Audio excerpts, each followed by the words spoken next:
This is the story of the time I took my cat for a walk outside. This story starts in the winter. My family was heading home from another trip to Grandma's. As we were driving through our housing plan, I noticed small footprints wandering around my neighbor's driveway. I knew they didn't have a dog, which confused me a bit. My dad said that the little girl there takes her cats on walks all the time. I thought this was the coolest thing since sliced bread, so I just had to try it. I was determined to get my cat outside. We went to Walmart and bought a harness and leash for my cat, Lyda. By the time spring rolled around, Lyda had outgrown her harness and we had to buy another one, this time for the size of a medium dog. My brothers and I fought with her while trying to get the harness on just right. After we got it on, we were ready to take her outside. The first place we put her was on the back porch. We have an outdoor couch that she decided to sit on. We waited a few minutes before deciding to take her to the yard further. We set her down on the porch and watched to see what she would do. She just looked around the yard for a minute and then plopped her body onto the ground and refused to stand up.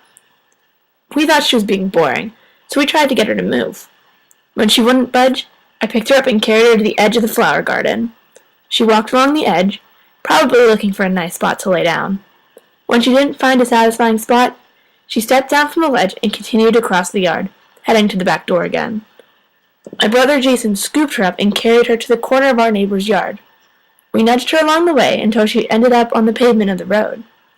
She proceeded to walk down the street until a giant truck came speeding down the road. As soon as she heard the truck, she freaked out and started running into the grass of my neighbor's yard.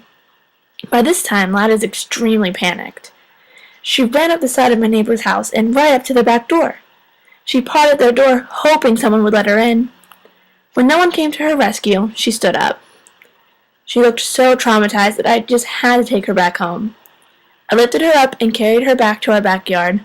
I set her down on the porch and let her walk up to the door. She scurried to the door so fast and sat down in front of the window. She kept staring inside until I opened the door to let her back into safety. She took one last look outside after the harness was removed before she darted upstairs, probably to hide under somebody's bed.